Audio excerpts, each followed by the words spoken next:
Good morning, guys. Mark Angelo here. It's that time of month, sitting here waiting for my lovely wife to get her electrolysis session. And as always, I try to utilize the time to make a little reflection video. Today's reflection is looking at where, and I apologize for the noise ahead of time, here in this lobby. To my right, there's a hairdresser who has her little place here in this area, and she has the door open, so you'll probably be able to hear them speaking. But it's very cold outside, so I don't want to go out there and make the video. So this is it.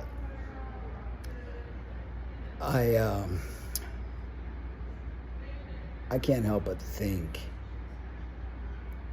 how have we gotten to the place that we are today? In the essence of how, as transgender people, have we gotten to the point of being such a punching bag and a source of hatred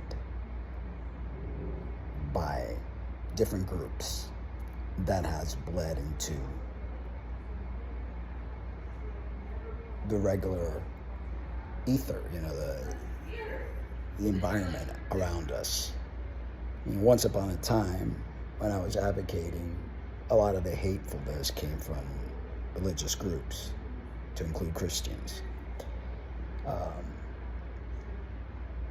But now it seems that it has bled through to other groups, and we are seeing a lot of disdain, a lot of fear-mongering, a lot of lies being spread regarding us.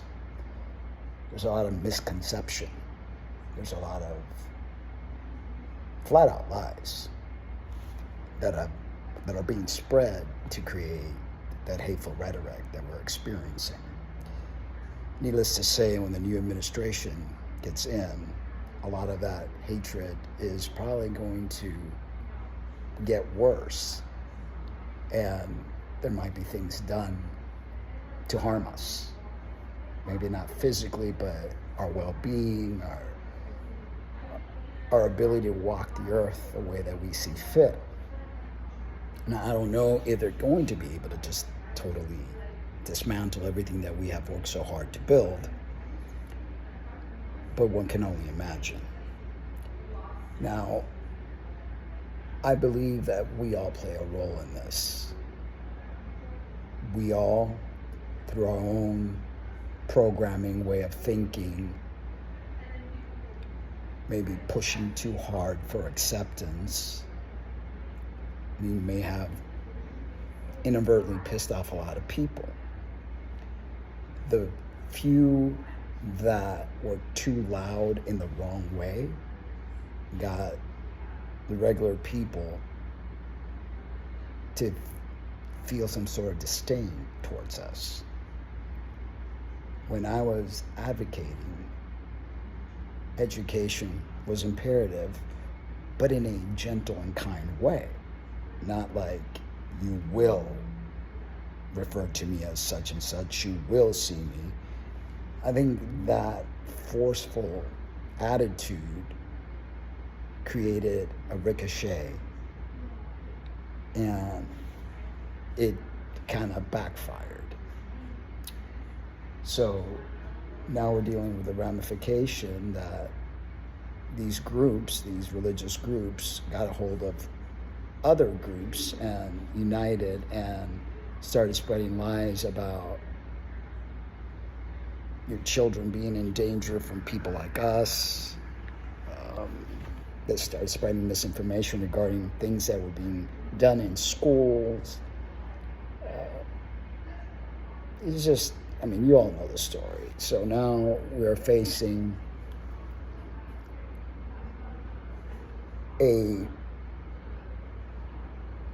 environment that is less than amicable, less than understanding of who we are. So what do we go from here? What can we do to create some sort of damage control, right?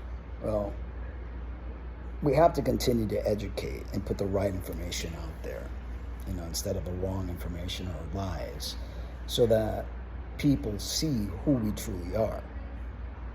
Many of us just want to live our lives in peace, grow old peacefully. We face enough challenges as it is than to have the added pressure. So you could educate people on a one-on-one basis.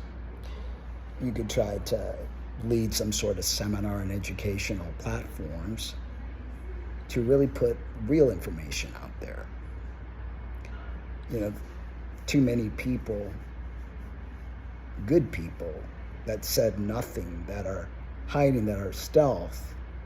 And that's their prerogative, but at the same time, if the narrative is only the negative narrative and they don't see that they are normal people that are trans, that are just living lives like everyone else, then how do they know that there are people as such? Instead they think that every trans person is a freak, is a fetisher, is trying to recruit your kids and all those lies. Then how do they, the general population, know the truth if no one is actually speaking the truth, right? So, take time to come out of your stealthhood and maybe educate your neighbors. And then your neighbors can maybe educate someone else when they hear them talk ill about trans people. Because the more normal trans people they get to know, the more the narrative changes. So we need to change the course that we're on if we are going to survive. There's not that many of us, so we need our allies. We need good people to speak up and speak for us, to educate those that are against us. This week's show, Lena and I are having a returning guest who's very passionate about educating people and getting rid of the lies that are out there. So, start interviewing more people that want to speak up and inform, the general public that we're not these villains. We want to live life like all of you want to live life. I think a lot of us are,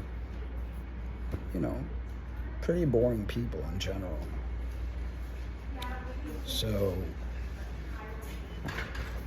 we don't hang up on chandeliers. We don't go seeking out recruits, as false belief that we're trying to recruit others, like we get some sort of bonus points or something. That's just absurd.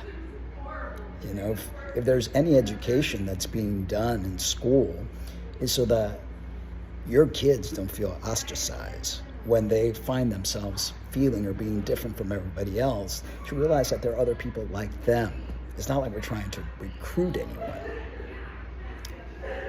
So anyway, I hope that we could change the tide. I hope that this upcoming administration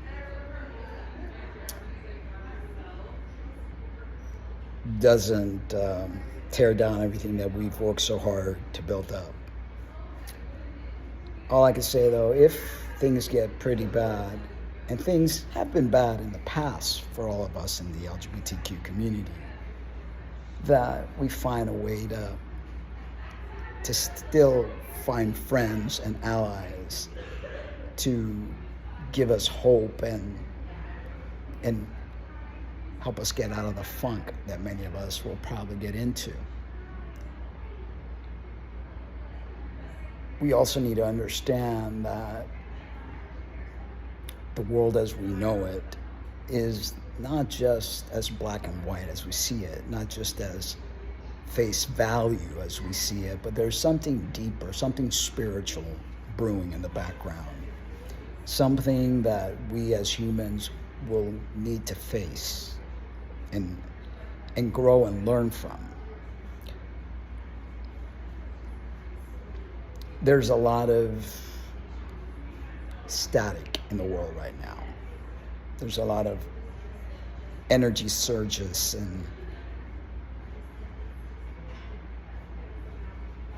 and things that are not explainable in our 3D dimension, in our 3D world.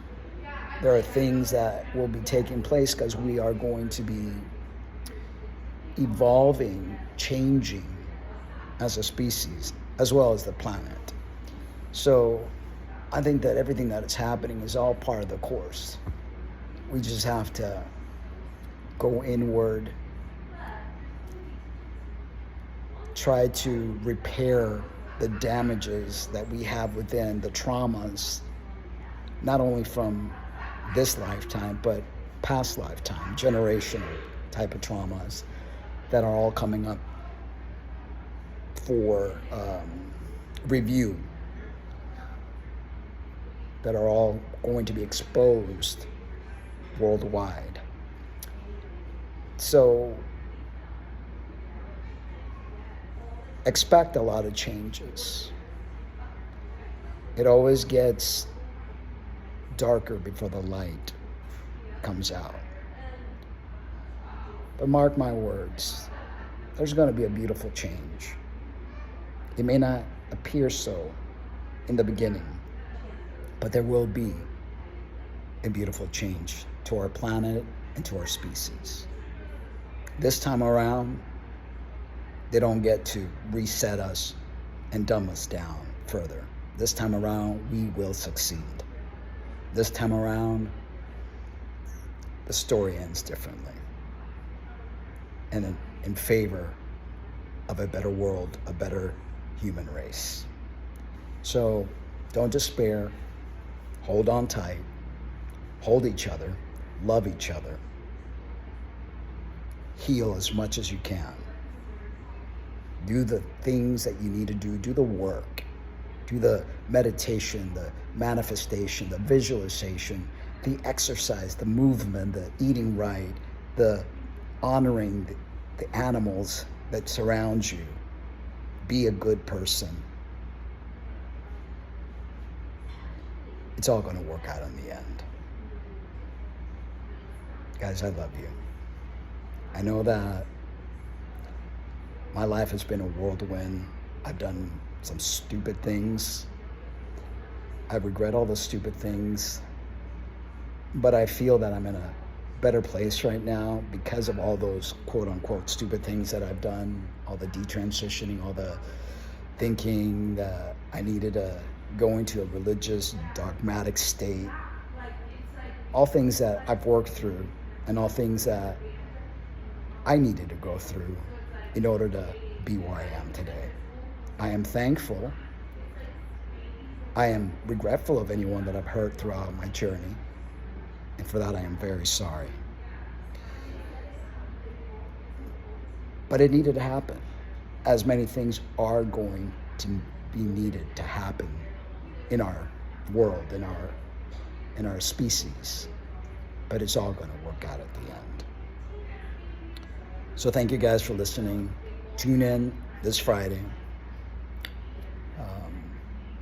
and check out the interview that I believe is going to be very helpful for many. All right, guys, I love you. But remember to always love yourselves too. Bye-bye.